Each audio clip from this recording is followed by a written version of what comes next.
അസ്സലാമു അലൈക്കും വറഹ്മത്തുള്ളാഹി വബറകാതുഹു. ഇസ്ലാമിക അറിവിലേക്ക് എല്ലാവർക്കും സ്വാഗതം. ബിസ്മില്ലാഹിർ റഹ്മാനിർ റഹീം. വസ്സലാത്തു വസ്സലാമു അലാ സയ്യിദിന മുഹമ്മദിൻ വഅലാ ആലിഹി വസ്സഹ്ബിഹി അജ്മഈൻ അമ്മാ ബഅദ്. ഇന്ന് നമ്മൾ ഇവിടെ എടുക്കാൻ പോകുന്ന ക്ലാസ് ഉലാസയുടെ 14ാമത്തെ ക്ലാസ്സാണ്. ഇതുവരെ നമ്മൾ പറഞ്ഞു വുളൂഇൻ്റെ ഫർളുകൾ: 1 നിയ്യത്ത്, 2 മുഖം കഴുകൽ, 3 കൈ രണ്ടും മുട്ടോടു കൂടെ കഴുകുക, 4 തലയിൽ നിന്ന് അല്പം തടവുക. അത് പറഞ്ഞു. 5ാമത്തേതാണ് ഇനി പറയാൻ പോകുന്നത്. വൽ ഹാമിസു ഉസുലുൽ റിജ്ലൈഹി മഅൽ കഅബൈനി, അവൻ്റെ 2 കാലുകളും കഴുകുക. നെര്യാണി ഉൾപ്പെടെ 2 കാലുകളും കഴുകുക. അത് നിർബന്ധമാണ്. യജിബു നിർബന്ധമാകും. മുസുലു മാ അലൈഹിമ, 2 കാലിലുള്ള എല്ലാം കഴുകൽ നിർബന്ധമാണ്. മിൻ ഷൈരിൽ വദുഫിരി, മുടിയും നഖവും, വ ഹൈരിഹിമ, അതല്ലാത്തതും ഒക്കെ കഴുകണം. എല്ലാം വൃത്തിയാക്കൽ നിർബന്ധമാണ്. നഖത്തിനടിയിലുള്ള ചേറ് അതിൻ്റെ വെള്ളം ചേരുന്നതിന് തടയുന്ന ഒന്നായിരിക്കും. നമ്മൾ ആഴ്ച തോറും നഖവും വൃത്തിയാക്കണം. വ്യാഴാഴ്ച നഖം മുറിക്കുന്നത് സുന്നത്താണ്. ജുമാക്ക് വേണ്ടി ഭംഗിയാവുക, അതുപോലെ പെരുന്നാളിന് വേണ്ടി ഭംഗിയാവുക. നഖം കൈയുടെയും കാലിൻ്റെയും 2 മുറിക്കൽ സുന്നത്താണ്. ഇൻഷാ അല്ലാഹ് അത് പിന്നീട് പറയാം. വ ബാത്തിനിൽ തക്ബീവ ശക്ക, കാലിലൊക്കെ ഉള്ളതായ ദോരങ്ങൾ, ആ ദോരങ്ങളുടെ ഉള്ളു കഴുകൽ, വിണ്ട് കീറൽ, ഇതൊക്കെ കഴുകൽ നിർബന്ധമാണ്. ഇതിന് ഒരാളുടെ കാലിൽ ഒരു മുള്ള് തറച്ചു. മുള്ളിൻ്റെ കുറച്ചു ഭാഗം പുറത്ത് കാണുന്നുണ്ട്. മുള്ള് മുഴുവനായിട്ട് കാലിൻ്റെ ഉള്ളിലേക്ക് കയറിപ്പോയിട്ടുണ്ട്. അങ്ങനെയൊക്കെ ആകുമ്പോൾ എന്താണ് ഹുക്കുമ്? വലൗ ദഹലത്ത് ഷൗക്കത്തു, ഒരു മുള്ള് പ്രവേശിച്ചു, ഫീ റിജ്ലിഹി, ഒരാളുടെ കാലിൽ, എന്നാൽ വജദ കൽഉഹ, മുള്ളിനെ പറിച്ചെടുക്കാൻ നിർബന്ധമാണ്, പോരാ. വാസിലു മാലിഹ, മുള്ളുള്ളതായ സ്ഥലവും കഴുകൽ നിർബന്ധമാണ്. ഇൻ ലൊഹറത്ത്, അപ്പോൾ മുള്ള് പുറത്തേക്ക് കാണുന്നുണ്ടെങ്കിൽ. വൈൻ ശതത്തറത്ത്, ഇനി ആഴമുള്ള മുഴുവനായിട്ട് കുല്ലുഹ, മറഞ്ഞു പോയിട്ടുണ്ടെങ്കിലോ, പുറത്തേക്കു തീരെ കാണാനില്ല, എന്നാൽ ഫല, അത് കഴുകേണ്ടതില്ല.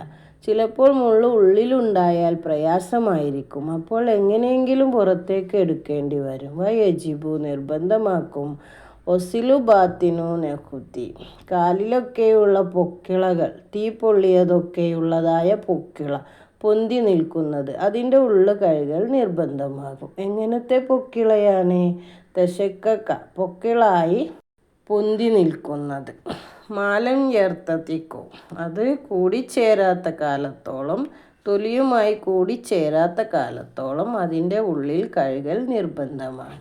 ഇവിടെ നമ്മൾ പറഞ്ഞല്ലോ ഒസിലുർ റിജ്ലി മഅൽ കഅബൈനി, ഇവിടെ കാൽ കഴുകണമെന്നാണ് പറഞ്ഞത്. നേരത്തെ കൈ കഴുകണമെന്നാണ് പറഞ്ഞത്. അതിൻ്റെ മുമ്പ് മുഖം കഴുകണമെന്നാണ് പറഞ്ഞത്. ഇവിടെയൊക്കെ കഴുകുക എന്നതിൻ്റെ ഉദ്ദേശം എന്താ? വൽ മുറാദു ബിയോസിലിൽ ആളായിൽ മദ്കൂരിഹി, ഈ പറയപ്പെട്ടതായ അവയവങ്ങൾ കഴുകൽ കൊണ്ടുള്ള ഉദ്ദേശം ഇനിസാലുഹ, വെള്ളം ഒലിപ്പിക്കലാണ്. മുഖത്തിൽ, കയ്യിൽ, കാലിൽ, ഈ സ്ഥലങ്ങളിലെല്ലാം സവാവ്, സമമാണ്. മറ്റ് പ്രവർത്തിക്കാന ആവട്ടെ, ബിഫീലിഹി, മറ്റ് പ്രവൃത്തി കൊണ്ടാവട്ടെ, അംല, മറ്റൊരാളുടെ പ്രവൃത്തി കൊണ്ടാവട്ടെ.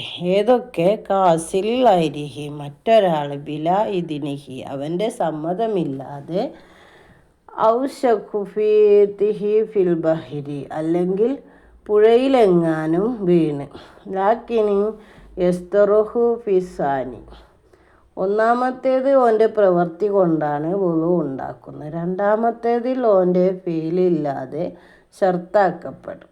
ദാക്കിറിസ് നിയ്യത്തി, അവൻ നിയ്യത്ത് എന്ന് പറഞ്ഞുകൊണ്ടിരിക്കുന്നവനാവണം. ദൂനൽ അവലി, ഒന്നാമത്തേത്, ഫലാ യസ്തറത്തു ഫീഹി, ഇല്ല, അവിടെ ഷർത്തില്ല. അവൻ്റെ പ്രവർത്തനങ്ങൾ കൊണ്ട് ചെയ്യുന്നത് ഷർത്താക്കപ്പെടില്ല. ഇല്ല അദമു സ്വാരിഫ്, കാൽ കഴുകുന്ന സമയത്ത് അതിനെ തൊട്ട് പിരിച്ചു കളയുന്ന വല്ലതും ഇല്ലാതിരിക്കുക എന്നേ ഉള്ളൂ.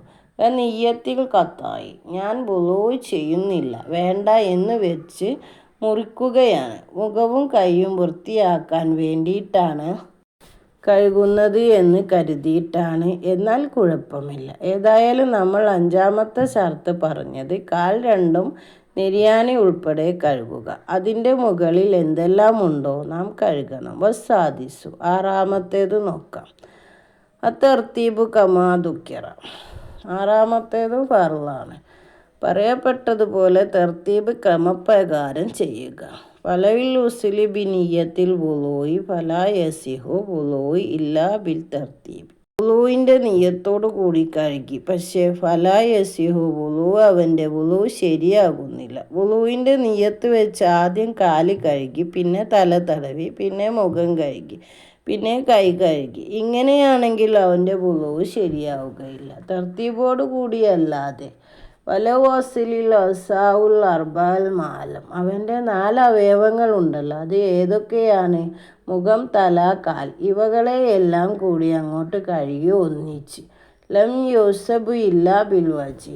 മുഖത്തിനെ അല്ലാതെ എണ്ണപ്പെടൂല. മുഖത്തിനെ മാത്രമേ അവിടെ പരിഗണിക്കുകയുള്ളൂ. അപ്പോൾ നിങ്ങൾക്കൊരു സംശയം, വെള്ളത്തിൽ പോയി മുങ്ങിയാലോ? വലയിൽ അംസാബി നിയ്യത്തിൽ വുളൂഹിൽ അജ്സാവും. ഒരുത്തൻ വെള്ളത്തിൽ മുങ്ങി. എങ്ങനെ? വുളൂവിൻ്റെ വെള്ളത്തോടു കൂടി വെള്ളത്തിൽ മുങ്ങിയാൽ അജ്സാവും, അത് അവനക്ക് മതിയാകും. വൈൻ ലം യംകുസ്. അവൻ താമസിച്ചില്ലെങ്കിൽ ഫിൽ നിമാസി. അവൻ്റെ മുങ്ങലിൽ. ഏത് മുങ്ങലിൽ? ഓൻ വെള്ളത്തിൽ മുക്കാണല്ലോ, ആ മുങ്ങലിൽ അവൻ താമസിച്ചിട്ടില്ലെങ്കിൽ. എത്ര സമയം? എങ്ങനത്തെ സമയമാണ്? ദംനൻ യുമക്കിനു ഫീഹി തർത്തീബി. അതിൽ തർത്തീബ് സൗകര്യമാകും.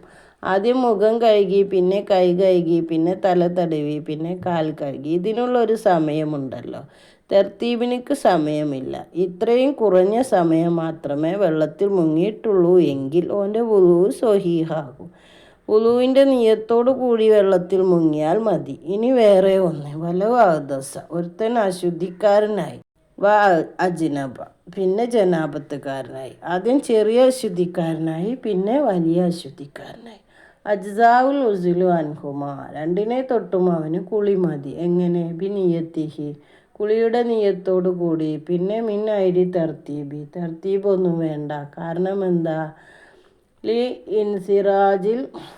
ഇന്ദിറാജിൽ അസരീഫിൽ അക്ബരി. ചെറിയ അശുദ്ധി വലിയ അശുദ്ധിയിൽ കടക്കുന്നുണ്ടല്ലോ. അപ്പോൾ ആ കാരണത്തിനു വേണ്ടി ഇവിടെ കുളി മാത്രം മതി, അല്ലാതെ വുളൂവിൻ്റെ ആവശ്യമില്ല. ഏതായാലും നമ്മളിപ്പോൾ പറഞ്ഞു വന്നത് 1 ഫർളുകളിൽ നിന്ന് 1ാമത്തെ നിയ്യത്ത്, 2 മുഖം കഴുകുക, 3 കൈ രണ്ടും മുട്ടോടു കൂടി കഴുകുക, 4 തല തടവുക, 5 കാൽ രണ്ടും നെരിയാണി ഉൾപ്പെടെ കഴുകൽ, 6 തർത്തീബ് ക്രമപ്രകാരം ചെയ്യൽ. ഇൻഷാ അല്ലാ ബാക്കി നമുക്ക് അടുത്ത ക്ലാസ്സിൽ പറയാം. അസ്സലാമു അലൈക്കും വറഹ്മത്തുള്ളാഹി വബറകാതുഹു. ഈ വീഡിയോ നിങ്ങൾക്ക് ഇഷ്ടമായെങ്കിൽ ലൈക്ക് ചെയ്യുക, ഷെയർ ചെയ്യുക, സബ്സ്ക്രൈബ് ചെയ്യുക, ബെൽ ബട്ടൺ ഒന്ന് ഇനേബിൾ ചെയ്യുക. നിങ്ങളുടെ അഭിപ്രായങ്ങൾ കമൻറ്റ് ബോക്സിൽ അറിയിക്കുക. അസ്സലാമു അലൈക്കും വറഹ്മത്തുള്ളാഹി വബറകാതുഹു.